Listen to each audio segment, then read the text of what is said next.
How's it going, everyone? Today I am at Saab Owners Convention, the track day actually, and we're going to be going over this car, which is a Saab built race car pretty much by a shop here in New York, and we're going to learn all about it, and then we're going to take it out on the New York safety track and whip it around and see what it's all about. So this is Jason, and Jason, if you want to talk about your shop and then go ahead and tell us all about the car. Absolutely. I'm Jason Duncan. I own and operate Elite Motors in Albany, New York. Longtime fan of Saab. Was lucky enough to open my own shop and be able to specialize in this. The natural thing to do as a family of race car drivers was to build a Saab race car. See what they can do. We built this to participate in the lifelong dream of a 24-hour Lemons event, which we finally did 2 years after we built it. Worked out some kinks. It was a huge success. We've been fortunate to not only be successful at Lemons, but also still have the car to use at all kinds of track days. Certainly here to support the 2021 Saab Owners Convention. Plus, my family is a little bit of everything. We had a vinyl guy in-house. We had a fabricator in-house. We were able to do all of this right in the shop. And believe it or not, as little as 36 days from start to finish. So you bought this car from, like, where did it start and how did it get here? Like, what happened in those 36 days? The car we had, I would buy up any 9.3 or 9.5 that I could buy for parts. And this sat there as a light front end collision we bought from a body shop. When the decision came, we're going to build a race car, but now we got to pick one to use. Believe it or not, the decision to use this one was my love affair with the color. The Fusion Blue. We did have a black linear with no sunroof, would have been way more practical. But I like this color, so here we are. I love to bring that color into the roll cage, which is not a common thing. I mean, even to have a roll cage in a Saab is pretty ridiculous, but to have it color match, I mean, look at that going through the dashboard right there, and you've got it all welded up here on the B pillar, on the roof up here, and then obviously it's stripped back here, fire extinguisher. I mean, this is like the whole 9 yards. It's the Lemon circuit is very, very strict on safety, so this roll cage had to be built to ridiculous specs. That was new for us to follow that kind of guideline. They were super impressed when we got there. We flew through tech with flying colors. It wasn't so well received by the fellow drivers, as it is a Saab. They didn't know what to expect. I chose an automatic intentionally. They thought we were crazy for that. Yeah, the fact that you took this on a 24-hour race and beat on it for literally 24 hours in the transmission. And honestly, in my time working on these professionally, it was a trade-off from the weak automatic or the weak clutch. Right. You know, the New Hampshire Motor Speedway circuit would have been a lot of clutching, a lot of stopping.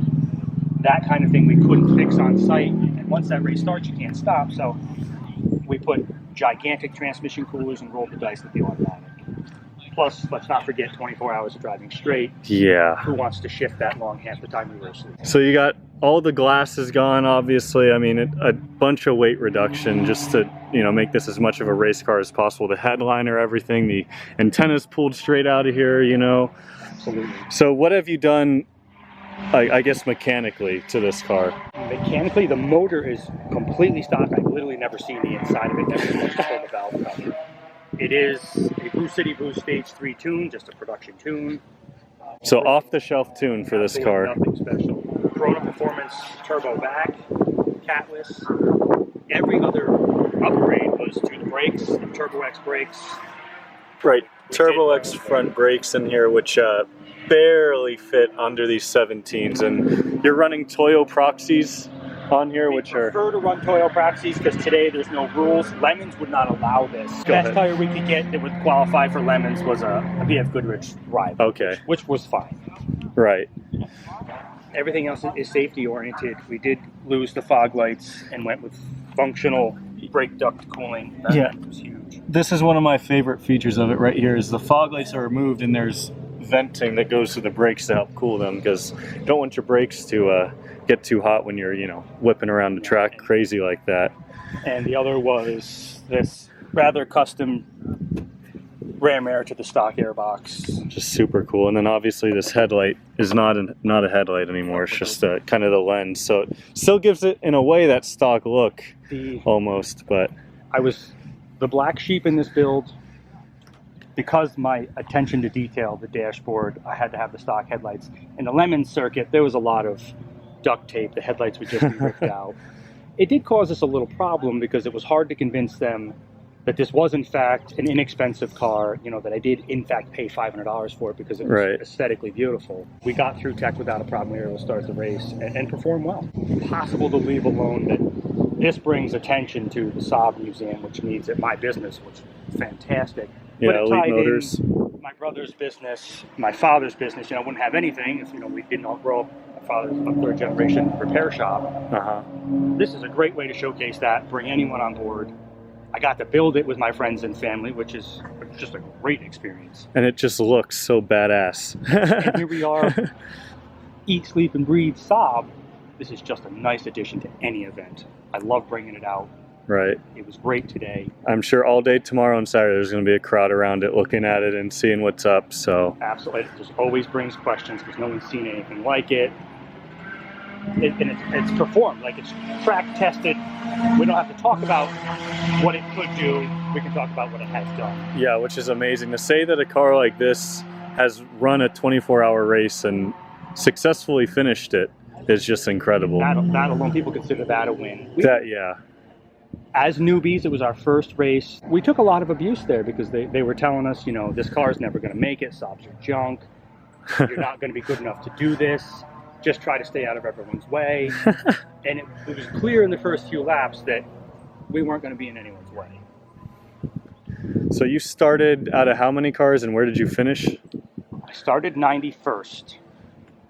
I took a 2-hour, I was the first driver, we trade off. I came in, I believe, in 17th, so we had made up all that time in 2 hours. Wow. At the end of the race, there was a terrible collision, and I was driving, thank goodness. One of the wheels failed, it tore the hub out of the wheel.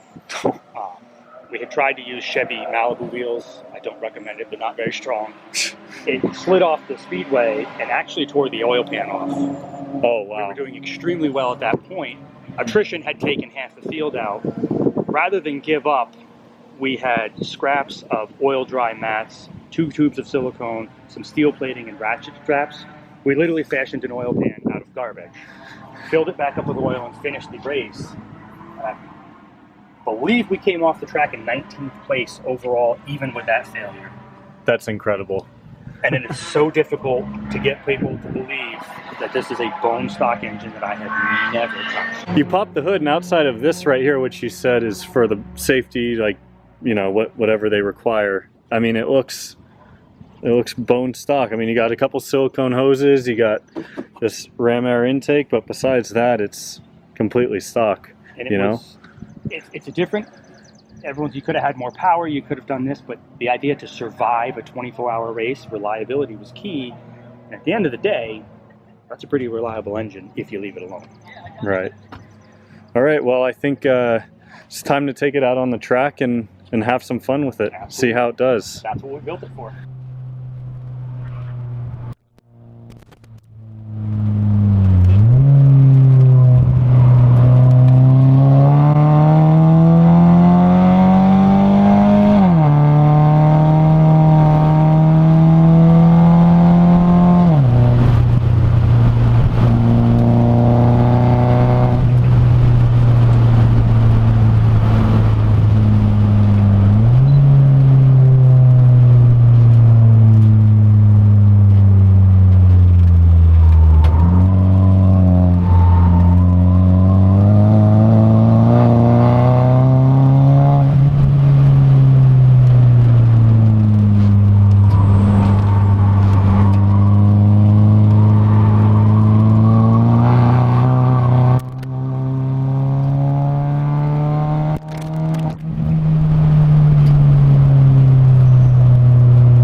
maybe in towards those a little bit more.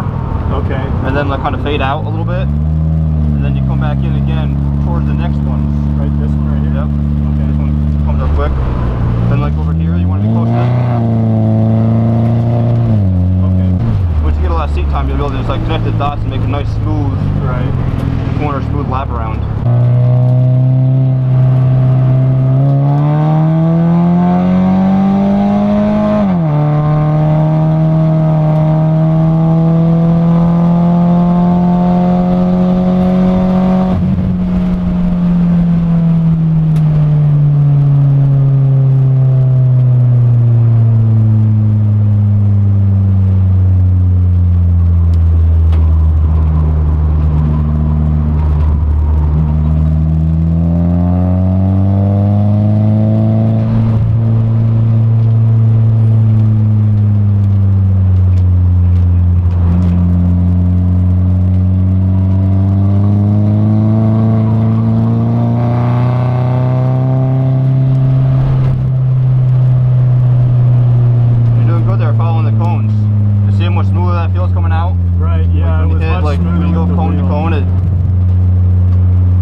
Yeah, I think thinking on having other cars in front of me and trying to have to like match their pace would make it a little bit easier. But yeah, thanks for the instruction nonetheless.